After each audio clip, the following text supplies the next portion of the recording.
dari kelas B, jurusan Peternakan Winsus Karya.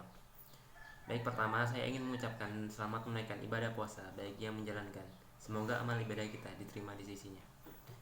Pada kesempatan kali ini saya ingin menyambung penjelasan dari kawan saya minggu lalu yang berjudul hormon-hormon yang mempengaruhi kebuntingan dan pemeriksaan kebuntingan serta penanganan kebuntingan. Baik, untuk pembahasan pertama yaitu adalah hormon-hormon yang mempengaruhi kebuntingan. Dalam kebuntingan ada 3 hormon yang berpengaruh langsung terhadap kebuntingan. Yang pertama adalah GnRH atau gonadotropin resting hormone.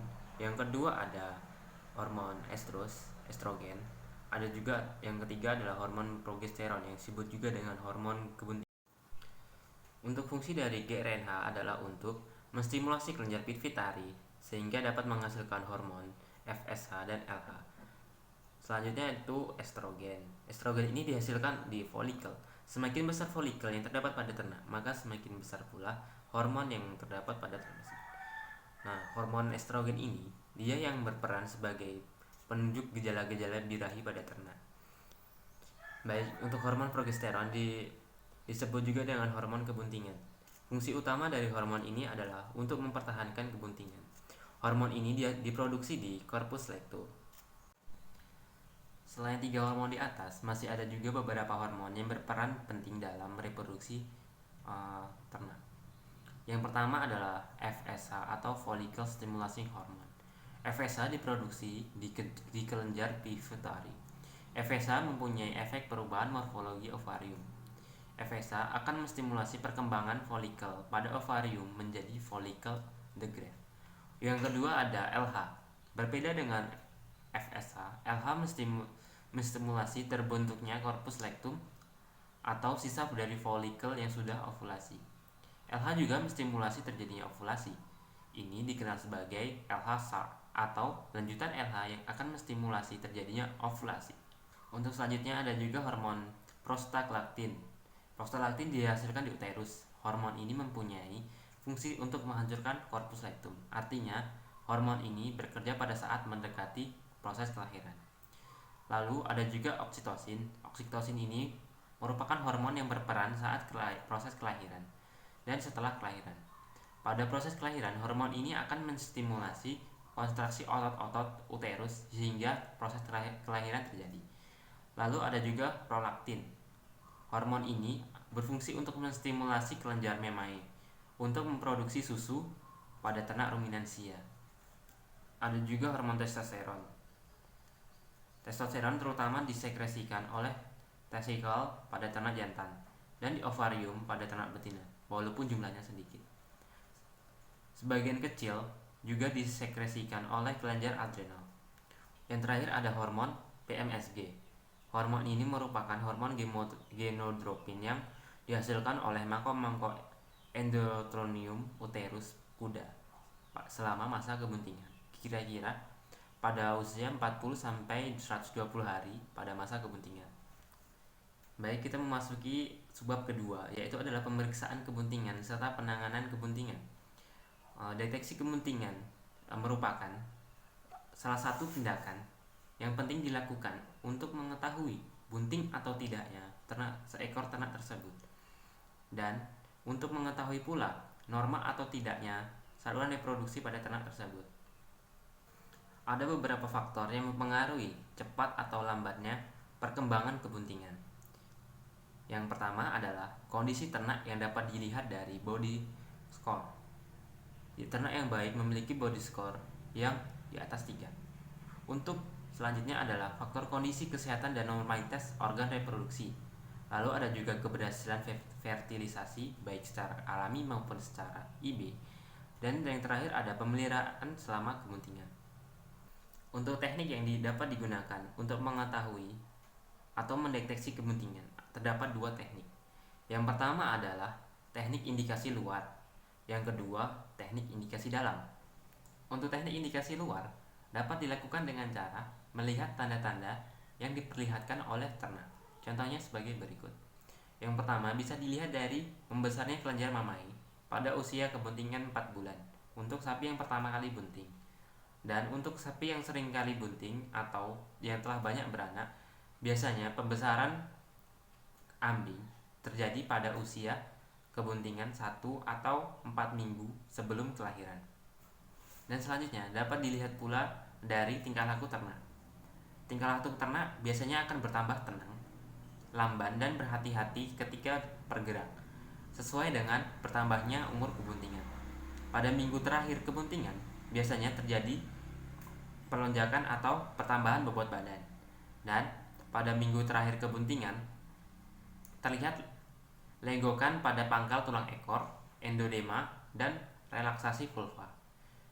Lalu bisa juga dilihat dari pada umur kebuntingan 6 bulan, fetus dapat dipantulkan dari dinding luar perut.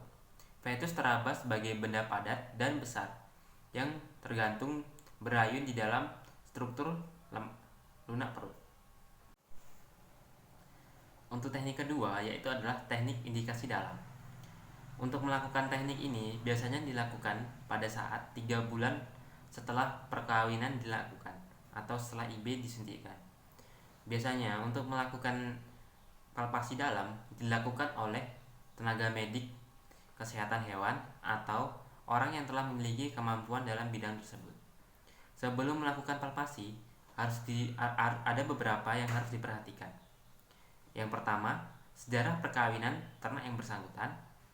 Yaitu kedua, tanggal melahirkan terakhir. Ketiga, tanggal dan jumlah perkawinan atau IB. Dan yang terakhir adalah kejadian-kejadian penyakit pada ternak tersebut. Nah, setelah mengetahui beberapa hal yang harus diperhatikan sebelum melakukan teknik palpasi, kita memasuki tata cara teknik palpasi. Tata caranya sebagai berikut.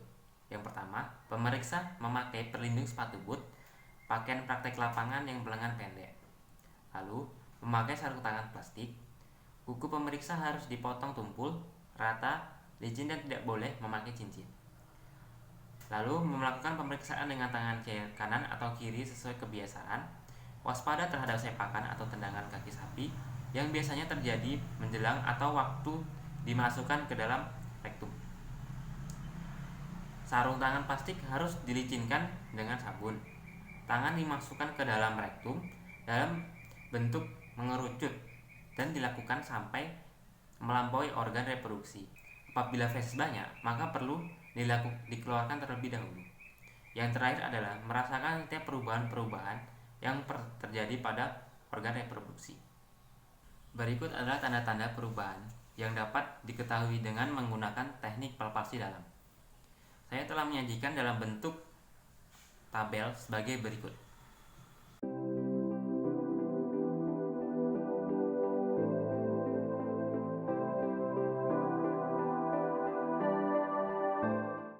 Untuk pembahasan terakhir, yaitu adalah penanganan saat kebuntingan. Pada saat kebuntingan, ada beberapa hal yang harus kita lakukan. Di antara sebagai berikut. Yang pertama, harus memenuhi kebutuhan ternak, baik jumlah maupun nutrisinya. Pada saat ternak bunting, kebutuhan nutrisi pasti meningkat. Selain untuk induknya, juga fetus yang ada di kandungannya. Oleh karena itu, kecukupan harus diperhatikan baik jumlah maupun kandungan nutrisinya. Pemberian pakan tidak boleh berlebihan, juga tidak boleh kekurangan. Pemberian pakan yang sangat berlebihan, terutama makanan yang mengandung banyak lemak, akan menyebabkan fetus dalam kandungan akan berkembang dengan sangat pesat, sehingga saat melahirkan terjadi akan mengalami kesulitan. Namun, pada saat kekurangan nutrisi akan menyebabkan induk sapi bunting saat melahirkan akan dalam keadaan yang lemah. Yang kedua, kandang sapi harus bersih dan tidak boleh licin untuk menghindari sapi terjatuh. Sapi yang bunting sebaiknya tidak selalu diam di kandang. Sapi bisa bergerak 2 jam setiap hari. Pada kandang yang sempit, sebaiknya setiap hari ada dikeluarkan kandang supaya badan bergerak. Hal ini juga dapat membantu memudahkan sapi saat melahirkan. Dan yang ketiga, lama kebuntingan sapi sekitar 9 bulan. Sapi darah yang pertama kali bunting pada lebih singkat 2 hari kebuntingan dibandingkan sapi yang telah sering melahirkan. Sedangkan sapi bunting dengan fetus jenis kambing jantan biasanya akan lebih lama di antara 1-3 hari dibandingkan dengan sapi betina. Sehingga perlu dilakukan penanganan yang lebih komplit dan efisien. Berikut adalah penjelasan yang dapat saya sampaikan mengenai hormon-hormon yang berperan pada saat kebuntingan, dan pemeriksaan kebuntingan serta penanganan saat kebuntingan. Semoga video ini dapat bermanfaat.